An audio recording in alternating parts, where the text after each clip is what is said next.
బాధితుల్నే నిందితులు చేశారు. తప్పు చేయలేదు వీళ్ళు, కానీ వీళ్ళే వాళ్ళని కొడతారు, తప్పుడు కేసు పెడతారు. అలాంటివి కూడా చేసే పరిస్థితి వచ్చారు. ఇంకొక పక్కన సిబిఐ కూడా పనిచేయలేని పరిస్థితి రాష్ట్రంలో. నేను అడుగుతున్నాను అధ్యక్ష, ఇప్పుడైనా సరే ఢిల్లీకి పోయారు. ఓ కిల్డ్ బాబాయ్, ఇది నా క్వశ్చన్ ఫస్ట్ నుంచి ఇప్పుడు అడుగుతున్నా మళ్ళీ. ఓ కిల్డ్ బాబాయ్ ఎవరు సమాధానం చెప్పారు? విజయ్ కుమార్ రాజు గారు, విష్ణుకుమార్ రాజు గారు, మీరు చెప్పాలి ఇప్పుడు. దీనికి సమాధానం దొరికే పరిస్థితి నియర్ ఫ్యూచర్లోనే ఉందా అని అడుగుతున్నా.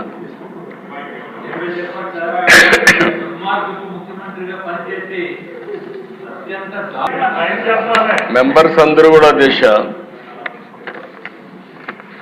మేము ఎలక్షన్లో క్వశ్చన్ చేసిందే ఓ కిల్డ్ బాబాయ్ అని.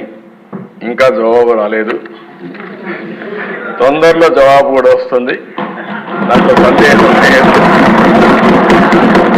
అధ్యక్ష, ఇది ఒక కేస్ స్టడీ. నేను 40 ఏళ్ళు రాజకీయాల్లో ఉన్నా, 14 ఏళ్ళు సీఎంగా ఉన్నా. నేను చాలామంది ముఖ్యమంత్రులను చూసా.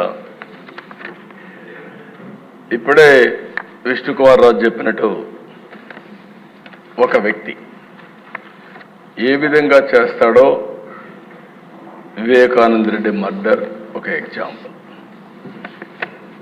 ఎన్ని ట్విస్టులు తిరిగాయో రెండో ఎగ్జాంపుల్. కడాన ఎవడైతే అక్కడ సిఐ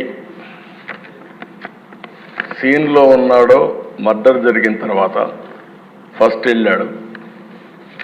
ఈ క్లీన్ చేసే ఆపరేషన్స్ అన్ని చూసిన తర్వాత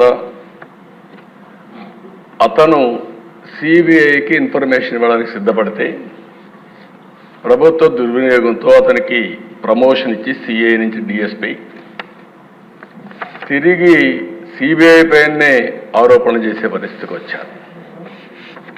అధ్యక్ష, ఇన్వెస్టిగేషన్ ఆఫీసర్ పైన కేసు పెడితే సిబిఐ, ఆ ఇన్వెస్టిగేషన్ ఆఫీసర్ హైకోర్టు పోయి బెయిల్ తీసుకునే పరిస్థితికి వచ్చారు.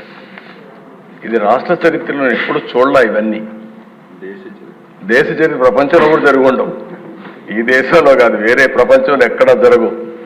నేరస్తుడు ఎంత పవర్ఫుల్ అంటే అధ్యక్ష, నేను అదే ఎప్పుడు చెప్పేవాడిని, నేరస్తుడే ముఖ్యమంత్రి అయితే పోలీసులు కూడా నేరస్తులకు ఇంక వంతన పడే పరిస్థితికి వస్తే ఏం జరగాలో జరిగాయి.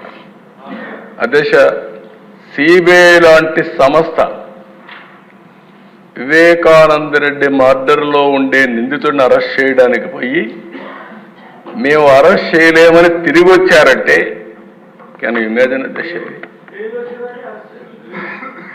తర్వాత కూడా అరెస్ట్ చేయలేదు, ఇప్పటికి కూడా కాదు, బెయిల్ వచ్చే వరకు అరెస్ట్ చేయలేదు. అంటే దీన్ని ఏ విధంగా అభివర్ణించాలనో అర్థం కాని పరిస్థితి. అంటే ఏం చేస్తారో కూడా మనం గుర్తుపెట్టుకోవాల్సిన అవసరం ఉంది అధ్యక్ష. అది అయిన తర్వాత కోడికత్తి డ్రామా చూసాం, గులకరాయి డ్రామా చూసాం. కోడికత్తి డ్రామా పనిచేసింది కానీ గులకరాయి డ్రామా పనిచేయలేదు. అప్పటికి అర్థమైపోయింది ప్రజలకి. అందుకే మొత్తం వన్ సైడ్గా ఓట్లేసే పరిస్థితికి వచ్చారు.